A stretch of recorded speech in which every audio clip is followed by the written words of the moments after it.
Yeah. So I would like to, this week's Parsha is quite an impressive Parsha. There is a lot to speak about, and I already spoke about these things, but I don't think they were recorded. And I will be a little bit more, we'll try to keep it as a discussion and more interactive, okay? The first point is, actually it's about the first posuk of this week's Parsha, Ve'ela Mishpotim asher tosim lifneim.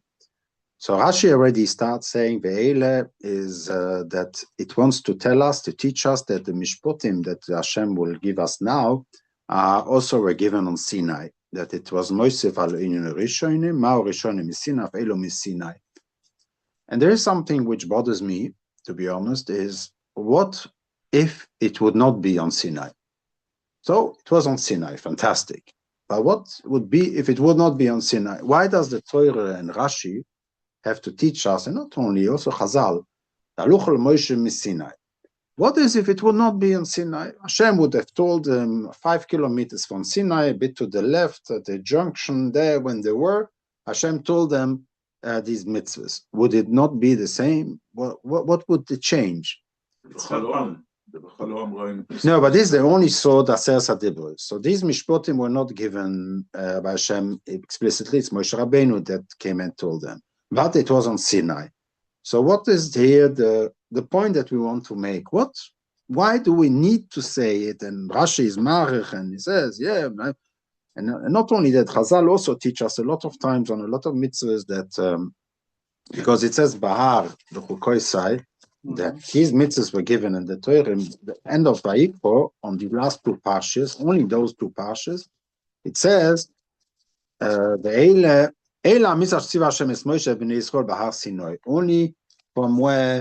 from Parshas Bahar. So it even mashma that the other mitzvahs were not given on Har Sinai, yeah? Now starts a parsha that goes. So, what is not that the other ones were not given on Sinai, but I want to understand what is the advantage of being on Sinai. Sinai is kind of the constitution. It's the Torah. Yeah. The rest. We were forced to accept. No, the rest. The Yivon and Hakigi. So it was something that was forced. That's why if it's not, yeah. The rest could be just like we check Urim Vetumim and say, okay, do like this, do that. It's not. Yeah. It's not the Torah. It's just. Yeah. Tvar Hashem. But is it enough gemina? Is there a particular enough gemina? Or is it purely it's only conceptual, abstract? No, so later on, there is an so the usual tendency is you cannot discuss. Yeah. If it was not in Sinai, so you can't discuss. But if it was written in the Posuk, if it would have been, Hashem said, like I said, 3 kilometers from Sinai, on the way out of Sinai. So you don't have the tendency that Hashem was given.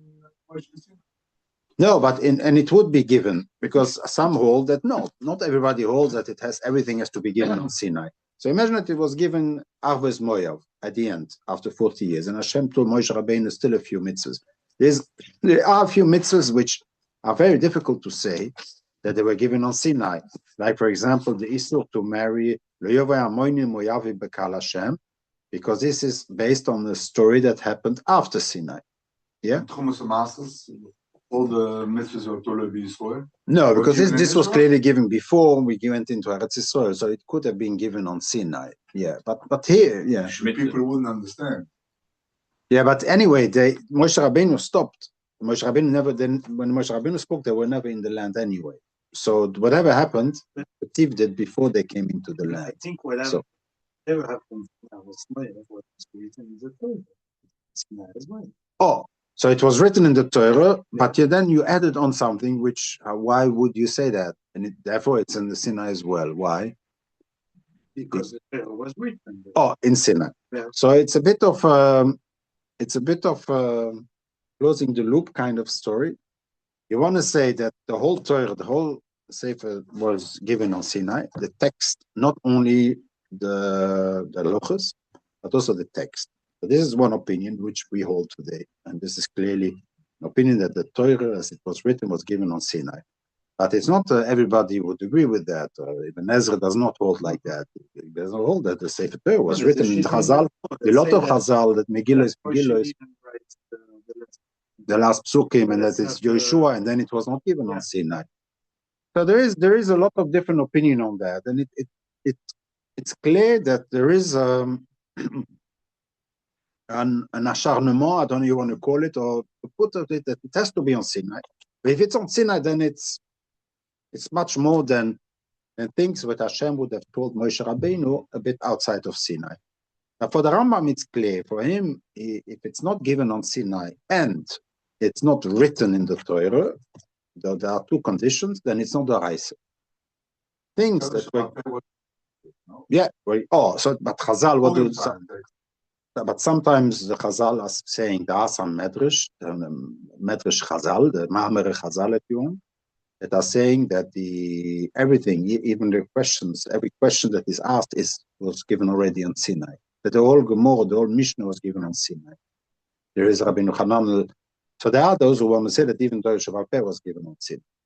But the Rambam does not hold like that. Sorry?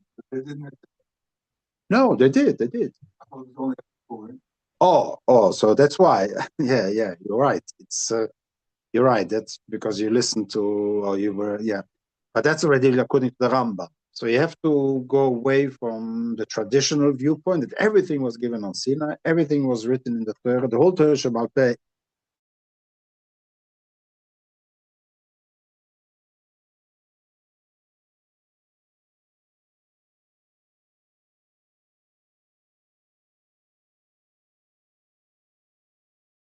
Wrote on Code Root, and then he put it together as one sefer. That's how normally you would assume it, and it's Torah's Moshe. Was there before the world was created. Oh, so you have a lot of Ma'amar Chazal that are saying. So the question is, what was written? Was each word, or was it a Taryag mitzvahs, or maybe written different? So there are a lot of different opinions about that. That's why I'm saying it's a bit of. There are so many different opinions but it's clear that for the Rambam I understand, because the Rambam he wants to say that the Oraisa is only if it was given on Sinai. So if something, a Novi comes later on, even Moshe Rabbeinu would come later on and add a mitzvah, then it would not have a din of a Oraisa. Even though Hashem told him, on the same way that he told him on Sinai, whatever it is, the same way, it would not have a din of a Oraisa. It has to be on the place of Sinai. And so therefore, if it's not the Oraisa, then it's Sofik Rabban Kula. You have all kinds of kulas that go if it's not the Oraisa Mamash. But Divrei Neviim, then it's called the Divrei Neviim. But why, according to Rashi, does he absolutely want to say Ma Eile on Sinai, Ma Rishonim Sinai, Elo Misina? So, maybe like what you said, that it's more imposed on us, etc. There is I'm not there yet. Okay, so I don't have yet an answer.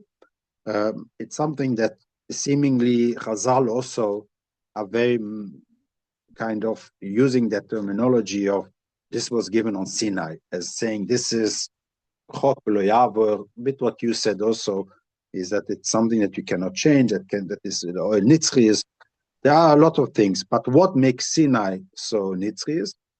It seems the only way that I can understand is because there's kind of a channel that opened up. Hashem had a radio channel and he opened up, and this channel was open as long as you were in Sinai. Once we left Sinai, the channel closed, and the rest was only up in Navu but the radio channel that we had with God was only on Sinai.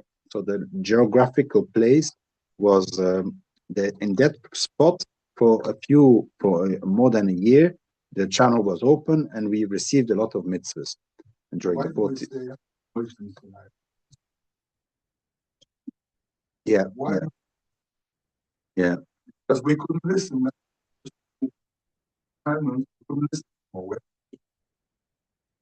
Yeah, but these were only on the 10 commandments. Yeah. This was only in 10. Yeah.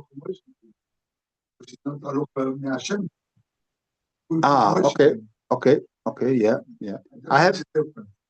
I once gave a shiur here, and that there are two kinds. You have halacha lo Moshe Sinai, halachas that were given to Moshe Sinai, but then you have also halacha Moshe Sinai, which are that Moshe himself, that are attributed to Moshe and Sinai, that Moshe Rabbeinu himself added. There are certain things like lining on Shabbos and so that's why it's got a different status. That's what the Rambam says. These ones are only the Rabbanon, are only a divrei soifrim, not the Rabbanon, but divrei soifrim at least. So I spoke about that point. It Le Moshe is attributed to Moshe, or Le Moshe given to Moshe by Hashem. So who is because I have a raya that for the Rambam he splits them up in two, because when he gives a list of all the halachos from Moshe Sinai, he obviously leaves out a lot of very important ones in his list. And then I don't know, I've got a whole shtickle on that there are two kinds of halachos Moshe Sinai. But the Sinai has particularity that by attributing a mitzvah given on Sinai, it gives it a stempel that needs something to be done with, and I don't know what. And Reise or according to Rashi, I mean, all the mitzvahs that Hashem gave us are mitzvahs that Hashem gave us. What's the difference if I got it on Sinai or whether I got it on another place? It's the Rutzon of Hashem, and that's what I want to do. I want to do the Rutzon of Hashem. So it's a subject that still requires a little bit of digging down into. Then there is another point, which is Mishpotim asher tosim lifnehem. This expression is a very polite tosim, not imposing. It's like tosim lifnehem, putting in front of them, and they should pick it up. So it's like not imposing, but it's a kind of putting on the table, and they should pick it up. Rashi he uses it. No, it doesn't mean that it's only optional. But tosim lifnehem is kind of a polite way of saying it's like, be polite with them, be understandable, explain them properly, put it in such a way so that they should understand it and they should be able to absorb it. Okay, that's what Rashi explains. It calls it Shulchan Aruch. So put it on the table, prepared, not just a few laws and you have to go and understand yourself, but make it understandable, and they should be able to already a sandwich with the herring and the onions already. What? Shulchan Aruch, that's what he says. He calls it the Shulchan Aruch. That's from here comes the name of the Shulchan Aruch when Beis Yosef wrote. It's like something which easily to learn, and you can straight away have what you need. But that's how Rashi explains. There is another way of explaining it, and that's something which is a little bit more complicated. It's the question that we have is, how did nations 1,000 years ago, 3,000 years ago, how did the judges judge? How did when two people, there was a shomer chinam, and he got stolen, the other guy said, "You're a gunner." He says, "No, it was me, not me," and then they go to in front of a judge. What did the judge decide? How did he decide? What did the judge in 3,000 years ago? How did they decide? Based on what? Yeah, okay, but the laws of Hammurabi, they were not written. Let's assume that they were not written. So how did they decide? And what? And there's only 100, 200 laws there, so it's not all the cases. What? Yeah. Of the church or of the king, or of the authority, and also of the judge himself. Sometimes when they were more like little villages, then it was the what we call the tradition, the values of that community. The Menikamokum. And the judge used to he remembered his father was a judge and his grandfather, and he did also like that, and he did like that. And he said he has to pay 10,000 whatever thing, but then 10,000 at the time was nothing. And, I mean, it was a lot, but now it's nothing. So he made it with inflation to 30,000. You understand what I'm saying? So it was more based, and this is the concept of common law. That is what we call the common law, meaning Law were never written. There's no text that writes, this is a law, and this is the law that you have to abide upon. Yeah. Meaning the word of the Kesef. Yeah, well, yeah.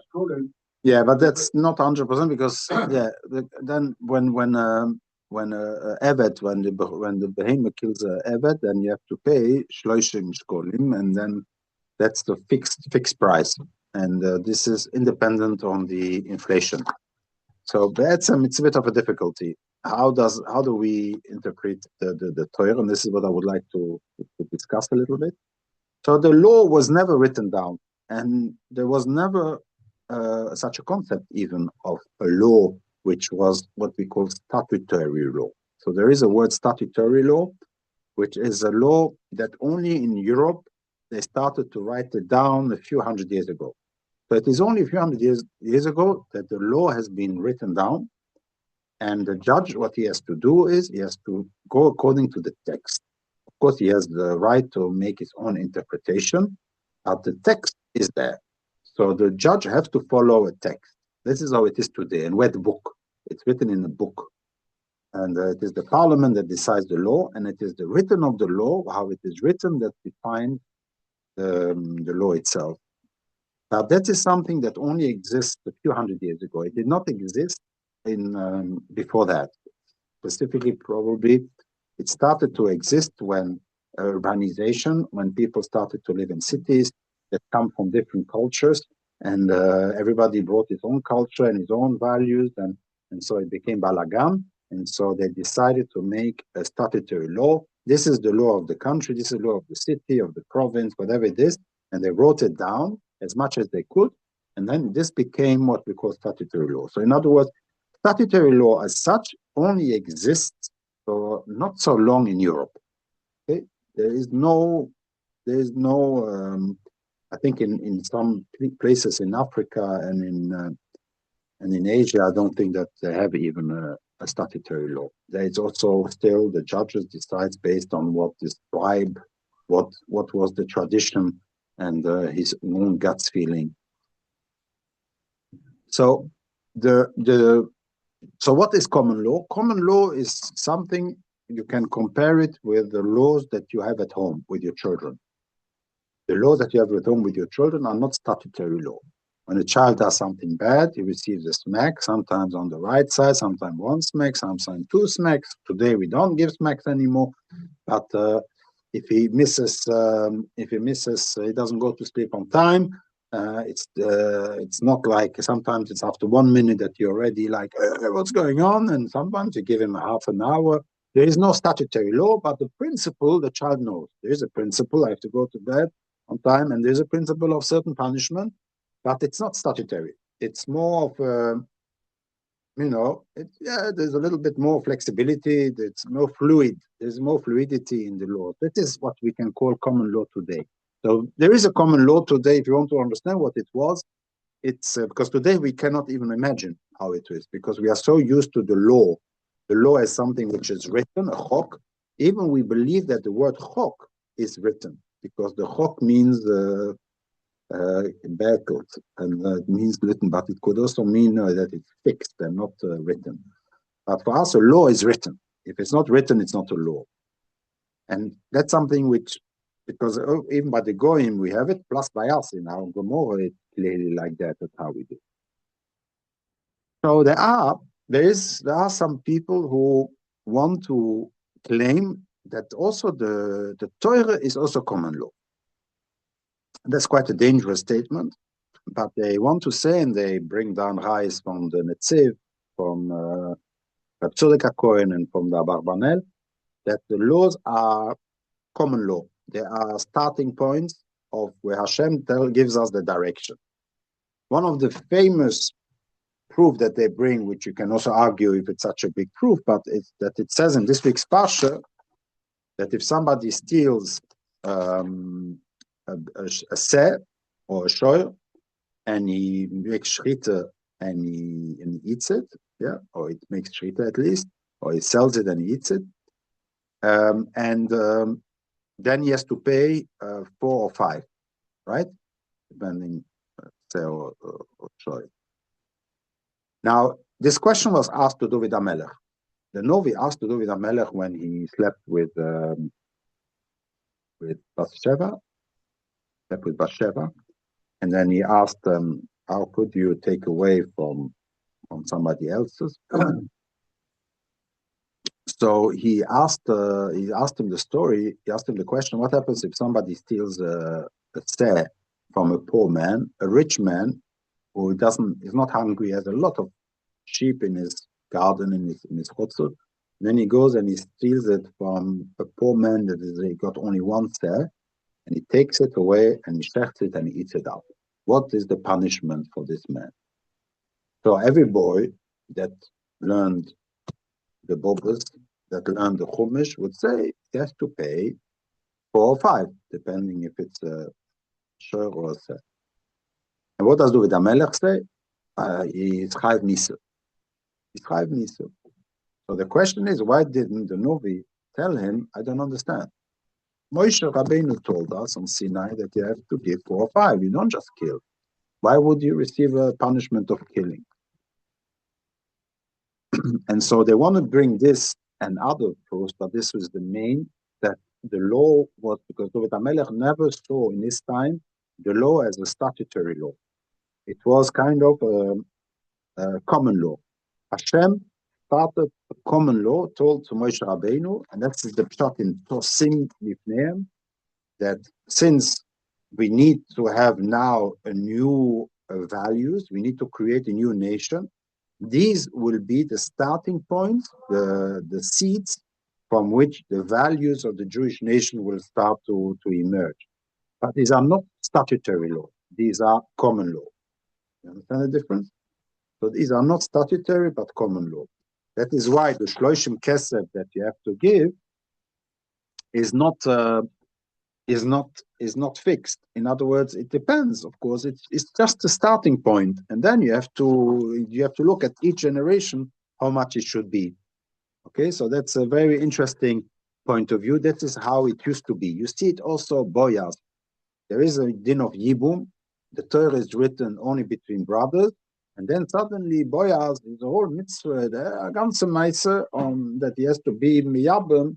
Halachically, there is absolutely no shaykhs of yibum between boyas and Rus, but apparently they used the laws of the Torah as a common law, and therefore it developed. And then at that time, the generation understood that it is to be goyal family members, and therefore they did not take it as a statutory law.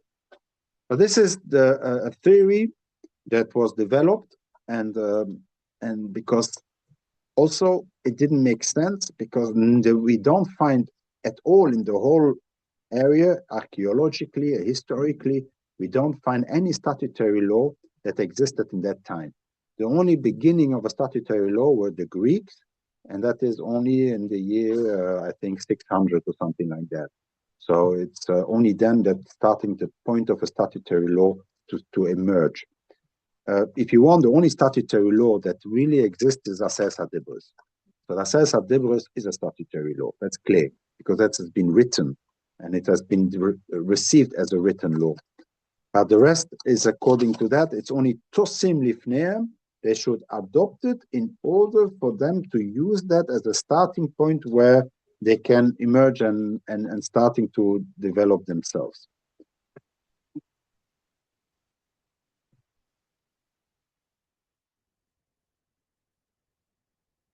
Yeah, it's a bit weak.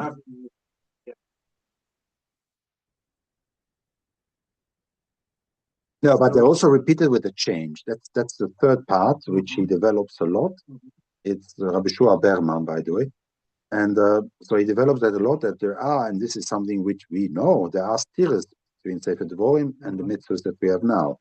For example, that you have to let him free. It's not a stira. There at least it's mentioned that you have to hanik loy, so you have to give him presents. It's not written in Parshas Mishpotim, written in Sefer Devorim. You have a lot of stiras between what we see this week's Parsha, for example, not a lot, but I have some that the dinim are not 100% equal. And so the Barbanel said that the Moshe Rabbeinu, that these were only kind of starting points, and that Moshe Rabbeinu could add or change. They are told us, they are not fixed. That's what Abarbanel already says. And then the Netziv says also the same thing, that Torah Shebal Peh gives us the right to change and to say, no, we don't have to take it literally. This you take literally, and this you don't take literally. And we have the tools. These are the chukim, the tools to know what has to be taken literally and what not. But in any case, it's what? Sorry. Today. Oh no. Today not anymore. But I will come to the today. Today we are far. We are. We can't see each other. I think there is no GSM. No, in the whole connection. Yeah. Yeah. So it's a statutory law. Yeah. So we can say that historically the problem with assuming that it is common law, imagine that it's true that it was common law, that would mean that every little village in Israel would have its own interpretation and starting to develop its own laws and its own traditions, and every shevet specifically, and that was like that. It was not like that. That in the time of the Mishpotim, I'm sure that somebody would go from one shevet from the south to a shevet from the north. He would not understand what's going on, and I believe that what?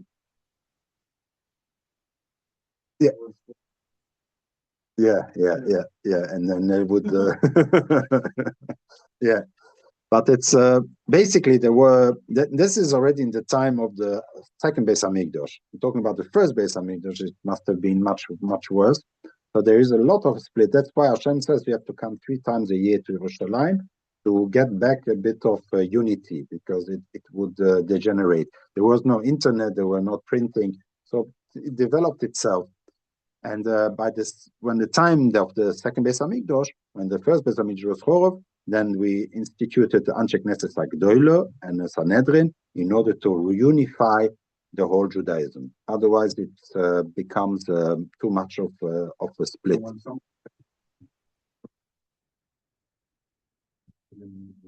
Oh, that's very nice. So that's why it's all Mishnah. There's one of the Mishnahs that only the Sanhedrin of Shivim Ve'echot. There is a Mishnah that says something about Shvotim, and nobody understands exactly what it means. And for me, this is the case. If 2 Shvotim have a problem, and so they have their own tradition, they have their understanding of the law, and their understanding of the law, and so the only that can judge them is the Shivim Ve'echot. That is the Sanhedrin of Shivim Ve'echot, which is in Yerushalayim. Yerushalayim is not according to the Shvotim; it's its own international status. So they have to go there and be judged there. So basically, the time of the second Beis Hamikdash, and it's started to unify them through the Anshe Knesset Agdoyle, through the Sanhedrin. I don't know if there was a Sanhedrin to be honest, in the first Beis Hamikdash. I don't have a proof that it was. Okay. That's my theory still. Unless I don't have proof that it wasn't, but there was there's no Lishkas Agozis mentioned in Shlomo Melech. The Shivim Zkenim, yeah, but I don't know what their role was. If they were the highest authority like we know it today or not. But in any case, so it was a Sanhedrin and it was a unification. And then they gave Mishnaysen, the rise of Mishnaysen and all the different opinions, etc. And then the Gemara was continuing with his opinions. And at some point, we decided to write down the Gemara. The writing down of the Gemara became kind of a statutory law. So this is becoming a statutory law. So there's always kind of a group, like it's spread. Then after the Chorban, the Anshe Knesset Agdoyle and the Sanhedrin. And then again, a spread because it's normal. We are humans. There is a spread of different opinions, and this creates the Gemara. By the fact that the Gemara was written, it's already kind of controls it a little bit more, because from now on we cannot, if the Gemara says, we cannot argue. The Gemara If the Gemara would not have been written only 100 years later, it would be even more. Yeah.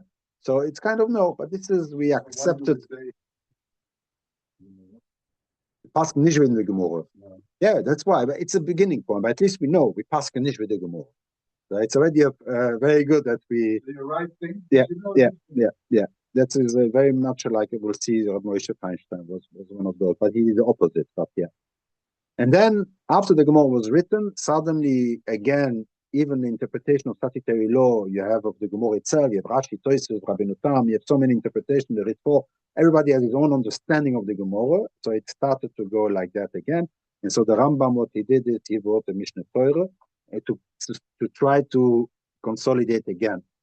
And even on and it was not very successful. The Rambam, it was only accepted in Yemen, and they only use the Rambam more as a reference, but not as a halachic authority. And it is until 1563, in the Shulchan Aruch was written, and that was a big revolution because he really wanted to stop this whole spread, and he wanted to bring them back to one. So it is always kind of a shape of, it splits up, and then there is the Gemara that binds the Sanhedrin, and from the Sanhedrin it splits up, and then there is the writing of the Gemara, and then there is a split up, and then there is also Bahag, but I'm not going to, I don't know, they don't mention it a lot. And then you have the Rambam, but it's not a success, and then the Shulchan Aruch, which is the biggest success that existed, where he tried to bring them all into one, with a lot of resistance. You should know, I already spoke about it a few times, the Maharal and the Marshal, they were against the Shulchan Aruch because they believed that the Shulchan Aruch kills the elasticity. It makes it, it kills the whole Torah Betzim, because the whole idea is, that should be the last. According to Beis Yosef, not, but according to the Maharal and the Marshal, yes. The Torah has to be elastic. That's what I'm saying. So it's a very simple. And so therefore the I believe, and this is what I've seen already also, the Chassam Soif in the beginning was like the Maharal, was against the Shulchan Aruch. But then the Shulchan Aruch, the advantage of the Shulchan Aruch is that since it's the elasticity led to reform in its times, the Shulchan Aruch is a way to say Shulchan Aruch inside. Like Intel inside, they don't do it anymore. Intel inside, but the Shulchan Aruch inside. Every Rov that wanted to pass needed to test himself on the Shulchan Aruch. That's why we started then. It was really very important, Yoire, to know that he is not to reform. You understand? He is orthodox. He's an orthodox rabbi. He based himself on the Shulchan Aruch. And it was only the only one that still could argue on the Shulchan Aruch and that went back to the Gemara was actually Moshe Feinstein. Moshe Feinstein, if you look at his tshuvos, you really see he brings down, of course, the Shulchan Aruch and not of Poskim, but he goes back to the Gemara, makes his own interpretation of the Gemara, and then uses that together to make his decision, his psak. So it could be that this psak can go against the general psakim of the previous generations. The Maharal says, and this is a statement which is extremely unbelievable, he says, it's better for a young Rov to make a mistake in his psak, but the psak comes from the Gemara, than if he makes a psak based on somebody, a big godel of the previous generation. We today are doing the opposite. We are doing that. Rav Sternbuch, Rav Busher will never pasken if Rav Wosner and Rav Shlomo Zalman and have already said like that. He will never pasken differently. Yeah, even though he's convinced that it was because based on interpretation of a Gemara, but the Gemara we have today, we have a new girsa they found in I don't know where, and it's clear that it's not. He will never pasken anymore. So a psak of a previous generation is binding to the rest, and so we became very rigid system. The system, the elasticity has been completely lost of today. Completely lost. What? Sorry? So there are claims that there are Yeredes Hadoros. There are others who claim the opposite, and that's why it becomes interesting. It's a very good point.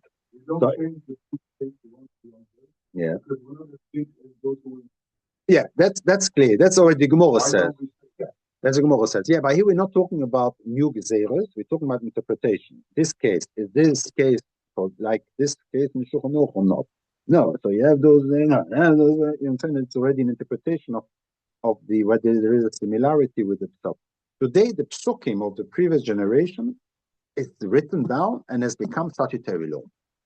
That's why it's become very frightening, because every elasticity that there's always elasticity even today, because you can, even a psak from, you open up a Mincha Shloime, you can on each page, you can write a whole pirush that this, he says like that on Reb Shloime Zalman, he says no, Reb Shloime Zalman didn't mean that, and so you have a lot of elasticity, but it's a continuously, it's fixing statutory law on something, and then we continue to the next level, but it's quite rigid. The reason why Reb Moshe is possibly one of the last ones, and the question is, don't we have today Gedolim as we had before? So that's the question. What you were saying, we don't have any more Gedolim as we had before.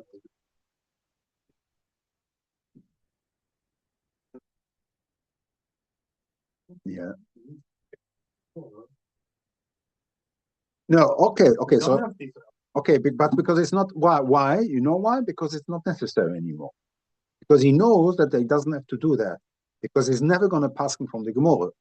He will always pass. It has to be based on Rav Wosner, I don't know, with the Gedolim, Reb Shlomo Zalman, Reb Moshe Feinstein. He knows already the thing. He has to learn the Tshuvah, and therefore he will pass like them. He will never pass from the Gemara anyway. So he's not motivated to do it. He's not even going to try to do it anymore. No posek today in a psak would refer back to a Gemara. There's very little, and very little. They would maybe as to embellir and explain, but it's not based on the Gemara. They will paskin based on the Shulchan Aruch, the print of the Shulchan Aruch, the Ramah, or the paskin of later. But nobody will go back to the Gemara. So there is maybe another way to understand it, is to be able to do that, you need shoulders. I would say something else, another expression. Let's go. You need broad shoulders. You need very broad shoulders. And a broad shoulder, you have a big godel, is if the gap between him and this community is very big, and his community and the environment. So if there is a big godel that is much bigger than everybody looks up, and then he can say that. And then sometimes they say that. Can dus zoeken, make dus as redden. Understand? Is much above the others. But if the whole generation already today have access to all the sources and all the Gemaras, and the gap is much less. And then people are saying, one second, why do you bring that? And there is a Gemara, but I looked at an article. Article explains it differently. And you understand? So there is more critique.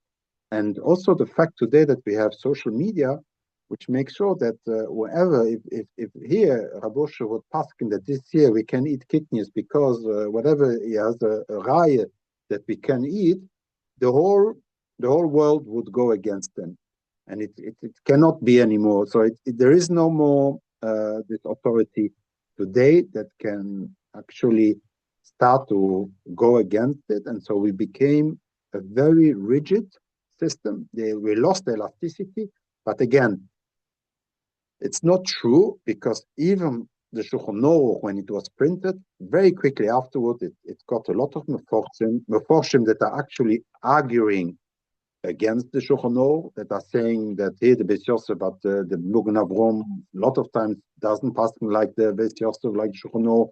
And so basically, it's not completely true, but there is a kind of a trend, especially in the last generations, that Judaism has become very rigid. In as much, and this is a statement which is quite a strong statement, that the tenet, the definition of orthodoxy has become that the halacha is outside of the society.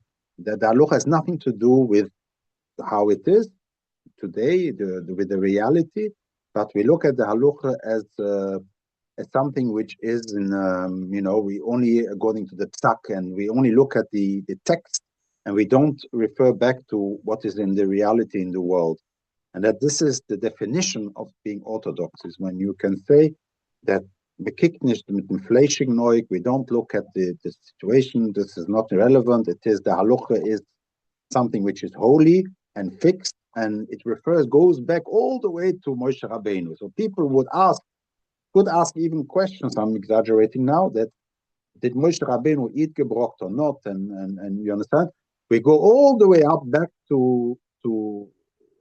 Moshe Rabbeinu, although that the text was supposedly written in a way so that it should give us the flexibility and the elasticity. And this we've lost a lot.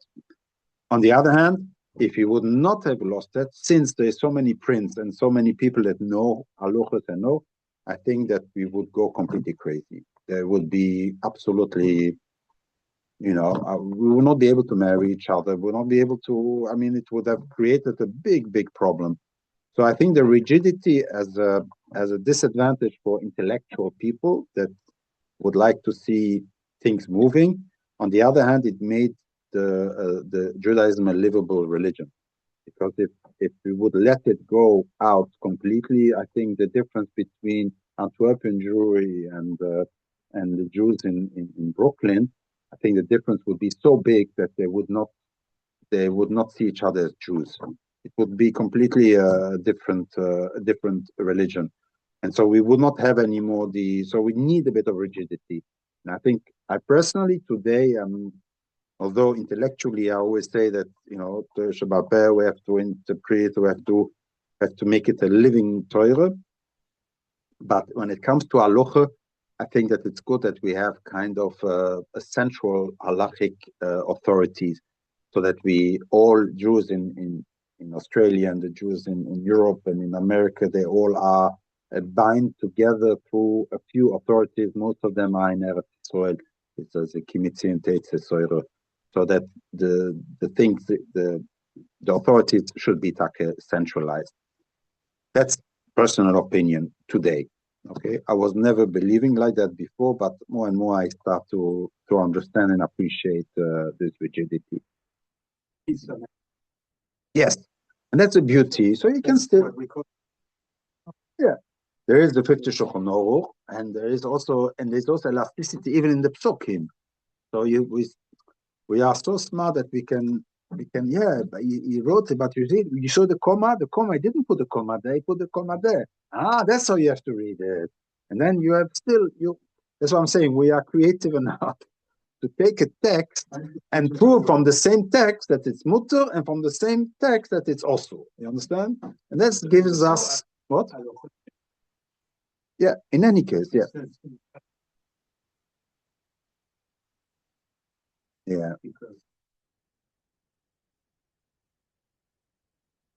Yeah. Yeah.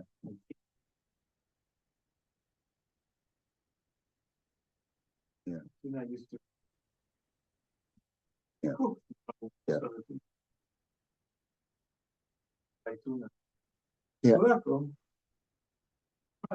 Yeah. Yeah. Yeah.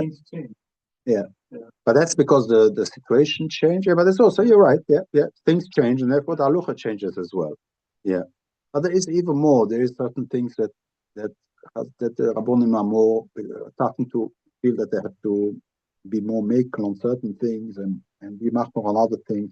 It's the feeling that they have in terms of the society. So when I say that, it's true that a good Rov, he understands, and he's not rigid, as it's only maybe I don't know, certain types of Rabbonim.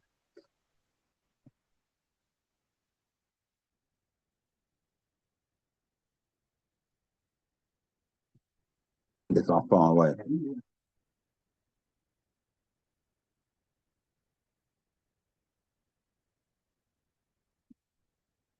Ouais. Ouais.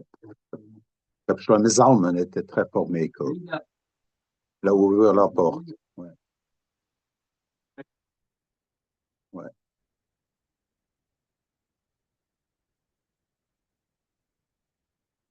Ça a permis, ouais.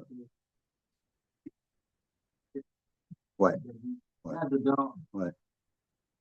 Et je crois, I believe that this elasticity that you just mentioned is allowed because we have so much rigidity on top, and so he's not afraid. The danger, if you have only elasticity, and then we can do this, and if I can do this like that for this purpose, then I can do it for other purpose, and then suddenly it opens up. Because we are so rigid that on certain elements that 100 years ago we would never be rigid, today we can be. I believe personally that even Schritte, I gave a whole shear on the giving, they call it a stunt, that I think that today the Rabbonim could be matter. And at the time they did not, because there was too much flexibility and they were afraid of losing the Kedusha of Schritte and of the whole institution of Kashrus. But today the Kashrus has become the Iker. A Jew is only a Jew because it's Kashrus. Yeah, I already said we are a religion of pots and pans. This is ask a goy, a ger, what does he have to do? Is changing his kitchen. The kitchen is and Shabbos, yeah, but even Shabbos is becoming business. It's becoming food. It's eating. What is Shabbos? Shabbos is Friday night. It's all about food, and so we already.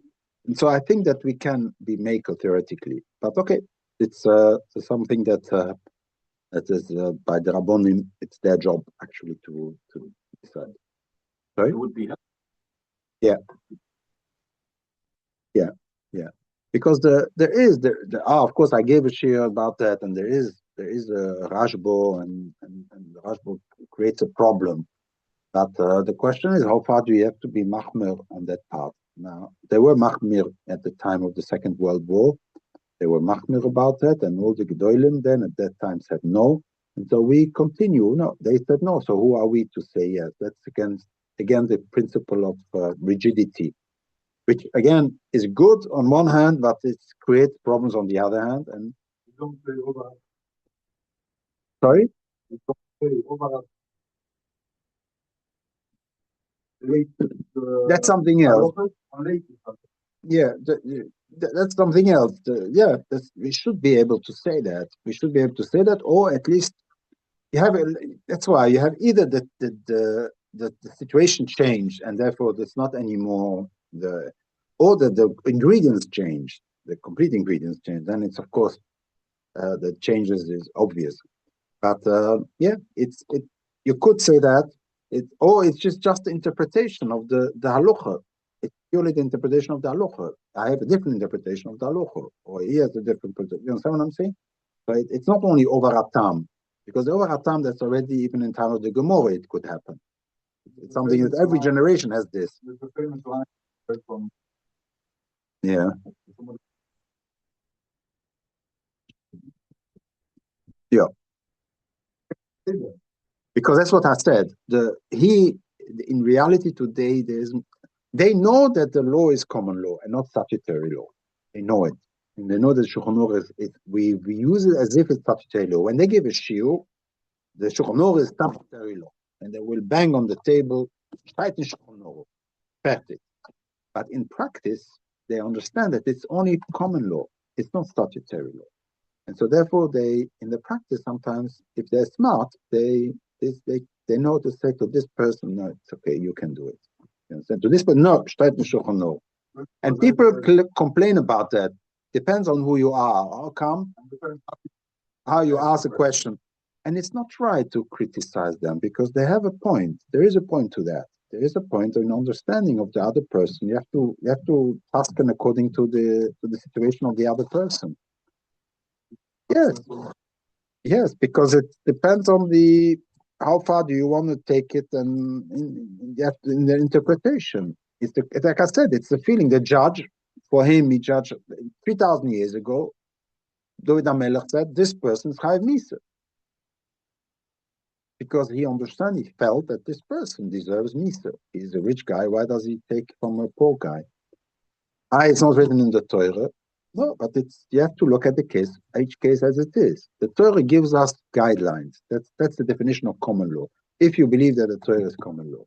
Like I said, we changed and we said, no, the Torah becomes a statutory law, but it's fixed, and then we continue. And then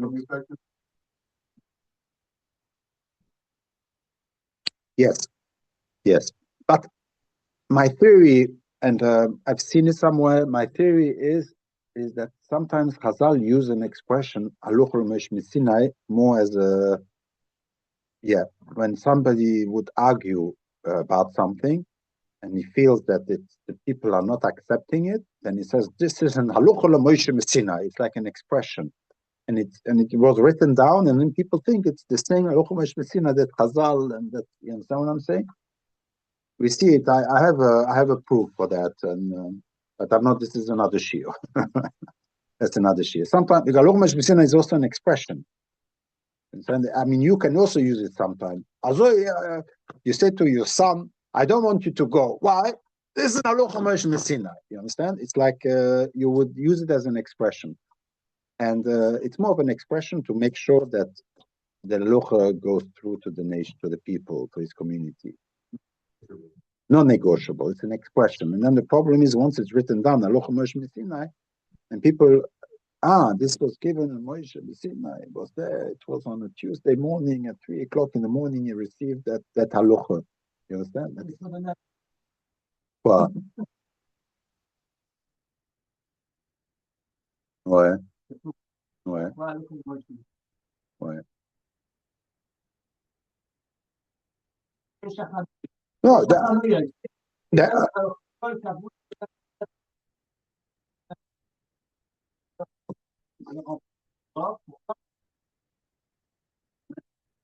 No, peut-être que c'est ça que peut-être.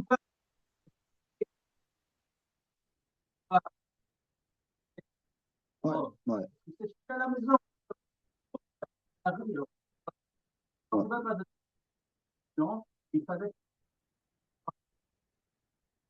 J'entends ta question.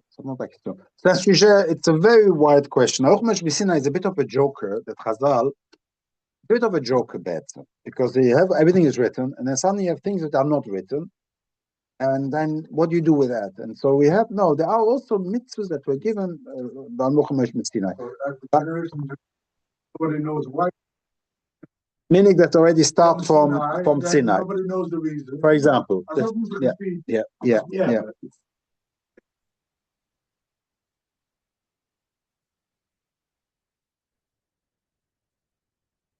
yeah. So the original Halacha Moshe Sinai, But what I want to say is that sometimes there is a Prima Godim that holds that the Rabbanon can create a Doraisa, which gives them the flexibility. So they can say this mitzvah is Doraisa. So Rabbanon can also say this mitzvah is Halacha Moshe Sinai. So they give it the status of Halacha Moshe Sinai. Does it mean that historically? No, but it gives the status of Halacha Moshe Sinai also. There are so many flexibilities in the Torah, and we don't like to hear it because we need the clarity. And I understand that for some people it needs the clarity. Yeah, he said Halacha Moshe Sinai. So the Gemara itself is.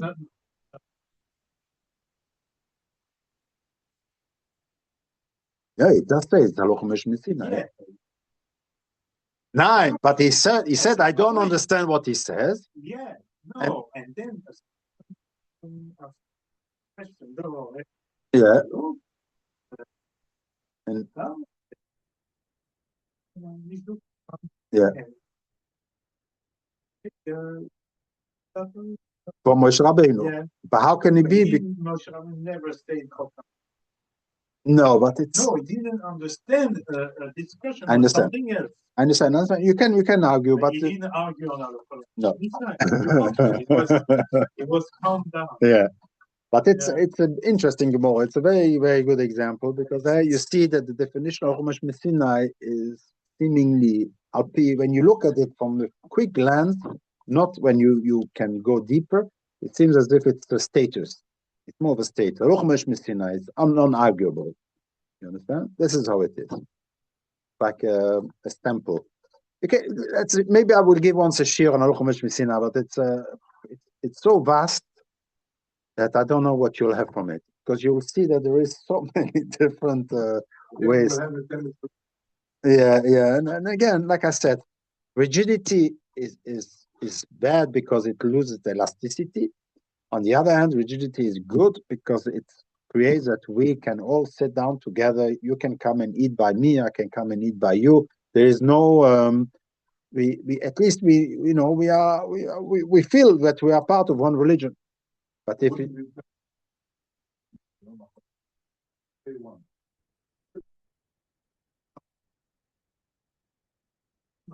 but no, but the whole it's very good. But Rabbi Yosef Beis Soloveitchik would claim, and also is that the whole idea that Torah was written in a short way in order for us to continue doing tikkun. That's part of the tikkun olam is for us to be metaken and add new shilas and add new concepts and new yesoides and new tirutzim, and these tirutzim will be used for the next generation to ask more questions. And then if I use the teretz from this and I use the teretz from this, and what happens if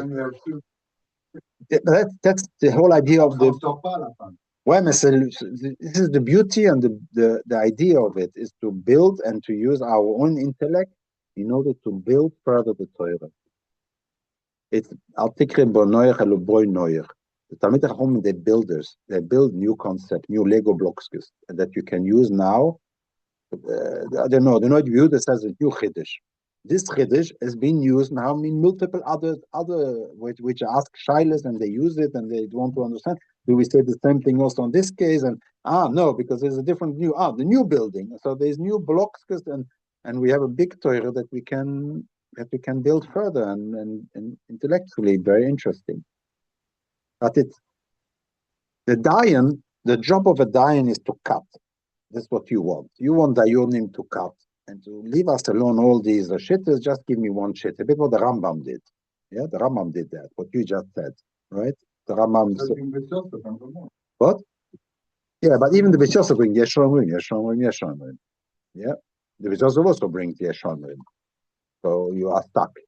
The Rambam never brings the Yeshomrim. I think maybe he had some doubts on certain things, but yeah. But again, then it's not. It goes against the principle of the Maharal that no, it's up to the Rabbonim theoretically to think and to decide, and not to somebody who should tell them how to. Right. But because we need the smicha, because we need al milismer. That's the question. Why do you need somebody out to be smicha? Can't you go according to your robe? Why does the robe what says yes al milismer? What he says.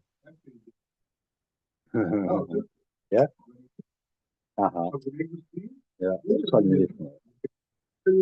Yeah. It's a very interesting subject. Right.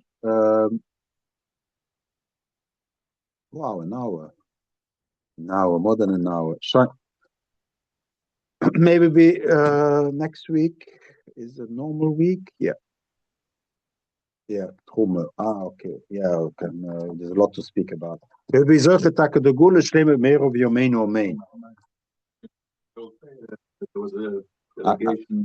it on. I'll end 1 second.